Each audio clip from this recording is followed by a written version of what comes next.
je rappelle que l'élection présidentielle algérienne était prévue en 2023. En 2024. C'était prévu. En disant qu'il était prévu en 2023 et qu'elle a eu lieu en 2024, je suis sûr et certain que c'est vous, vos intermédiaires, vos envoyés spéciaux, secrets ou non secrets, des membres de la société civile qui ont des accès faciles en Algérie, etc.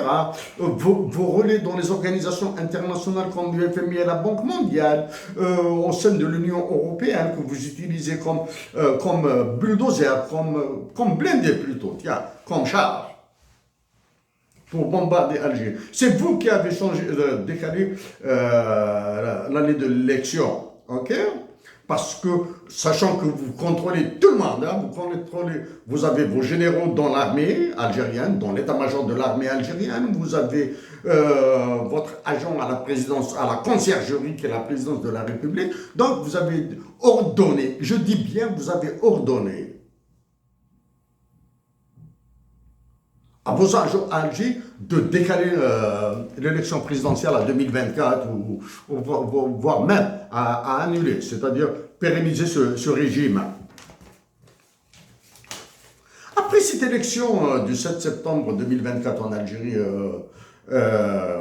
Emmanuel Macron, vous avez démontré, vous avez permis à l'Algérie, à la nation algérienne, à la brave nation algérienne qui a résisté dans la paix et qui doit continuer à résister dans la paix. Vous avez l'insignifiance des généraux de l'armée algérienne. Mais alors là, si ce célèbre homme politique vous a traité de lame duck, les généraux algériens sont pires que ces lame ducks. Des communicateurs à travers son sortie, etc., sans s'identifier. Emmanuel Macron, juste un mot sur les chiffres. Deux mots. J'ai dit que si j'avais participé à l'élection présidentielle, votre vainqueur là, à Alger, n'aurait pas eu 5% de mes voix. Ça, c'est un élément des chiffres. Deuxièmement,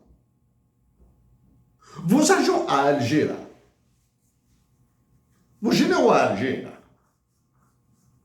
ont été incapables de manipuler les chiffres. Ils ne savent même pas manipuler les chiffres, c'est-à-dire l'abstention, les bulletins nuls, etc. Ils ne savent même pas les manipuler. Que dire des chiffres internationaux? En parlant des chiffres internationaux, je suis sous de la Banque centrale, contrôlé par la Banque centrale. Ok? Hein? Pourquoi je dis les chiffres de la Banque centrale? Ah, parce que vous allez convoquer celui qui est sorti vainqueur à Alger, vous allez le convoquer chez vous à l'Élysée. S'il vous plaît, du moins, à moi, évitez de parler, de parler de visite d'État, de visite officielle, je ne sais pas quoi, là, toutes ces salades, toutes ces conneries-là. Vous allez le convoquer. Quoi? Pourquoi faire? Pour lui refiler une partie de la dette toxique française, de la dette hautement spéculative et toxique française. Vous allez la lui refiler. Au motif que l'Algérie a des réserves de change. Ok? Vous allez lui ordonner de prendre vos mécaniques, vos voitures d'occasion, etc., tous les déchets de la France en Algérie, comme vous allez le faire en Afrique. Là. Et vous allez lui imposer un autre aspect là que je fais revenir. Il rentre dans le cadre de l'accord d'Alger. Bon.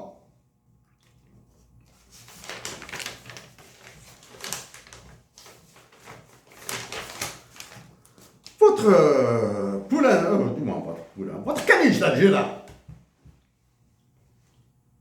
ignorant que le PIB est influx, parle de porter le PIB algérien à 300 milliards de dollars. Okay? 300 milliards. Ça semble... Emmanuel Macron, ça c'est toutes ces salades-là, ce sont les vôtres qui sont derrière à Alger, là. Ce sont les vôtres. Mes compatriotes d'Algérie, quel que soit leur niveau, n'irait pas à ce niveau d'ineptie. Celui que vous avez imposé à Alger, il lui est impossible d'aligner 3 phrases sans dire une contradiction, sans faire une contradiction, sans dire une énormité au bout de 3 phrases. Porter le PIB de l'Algérie à 3 milliards de dollars, 300 milliards de dollars, est possible. Juste pour une année, en vendant toutes les ressources naturelles de l'Algérie. Pour une année. Ah.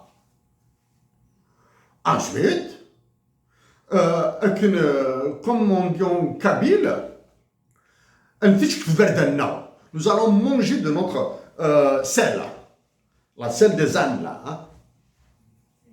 Nous allons manger, nous allons nous retourner, les Algériens vont se retourner pour manger la sel.